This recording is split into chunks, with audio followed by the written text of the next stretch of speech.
ভাই রে ভাই, বাংলাদেশে যদি জন্ম না গ্রহণ করতাম তাইলে বুঝতাম না যে এত বিনোদন কারে কয়। আর কি দেখাবো আপনাদের, কিছুই বলবো না, আজকে শুধু ভিডিও দেখাবো। আমি আর্জেন্টিনারও সাপোর্ট করি না, আমি ব্রাজিলও সাপোর্ট করি না।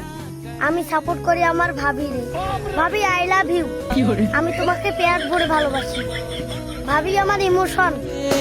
আবারও অস্ট্রেলিয়ান গাই পালন করলেন টিকটকার অপু ভাই। এইদিকে দেখলাম যে আবারও দুই পলিথিন পরে দুইটি খলনায়িকা উদযাপন করছে আর্জেন্টিনার। এবার ব্রাজিলের পরে গান গাইলো টুকাই এক শিল্পী শাকিরা। আর্জেন্টিনার ফ্যান, আমি মেসি বাবুর ফ্যান, আমি আর্জেন্টিনার ফ্যান। আরেকদিকে দেশের সুদর্শন পুরুষ হেডালব খানকে দেখলাম মেয়েদের জামা কাপড় পরে নর্তকী করতেছে। দোয়া করি আল্লাহ যেন ওরে মা হওয়ার তৌফিক দান করে। সকালে বললাম আলহামদুলিল্লাহ। Feel it, got everything you need it. Now